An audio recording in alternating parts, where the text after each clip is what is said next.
যায় যে রাস্তায় এআই ক্যামেরা ব্যবহার হচ্ছে সেই রাস্তায় যদি ব্যাটারি চালিত রিক্সা আসলে চলে তাহলে আসলে এটা মানে কন্ট্রাডিক্ট করে কিনা, মানে আমরাই নিজেরাই প্রতিদিন এটা ফেস করি। অবশ্যই করে। আপনারা সবাই জানেন আমাদের দেশে ওভারনাইট হাজার হাজার এরকম টমটম বা অটোরিকশা ব্যাটারি চালিত রাস্তায় নেমে গেছে। ইন্টারিম গভর্নমেন্টের সময় তারা একটা উদ্যোগ নিতে চেষ্টা করেছিল।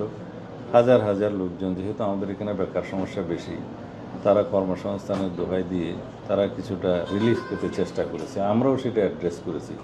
এখন তাদেরকে অন্যভাবে রিহেবিলিটেট না করে, পুনর্বাসন না করে যদি আমরা হাজার হাজার লোকজনকে ওভারনাইট বেকার করে দিই, এটাও একটা সমস্যার সৃষ্টি হবে। সেই জন্য আমরা চেষ্টা করছি তাদেরকে যাতে মেট্রো এরিয়ার বাইরে অন্যভাবে প্রোভাইড করা যায়, বেকারত্ব সৃষ্টি না হয় আর আমাদের ট্রাফিকেরও কোনো সমস্যা না হয়।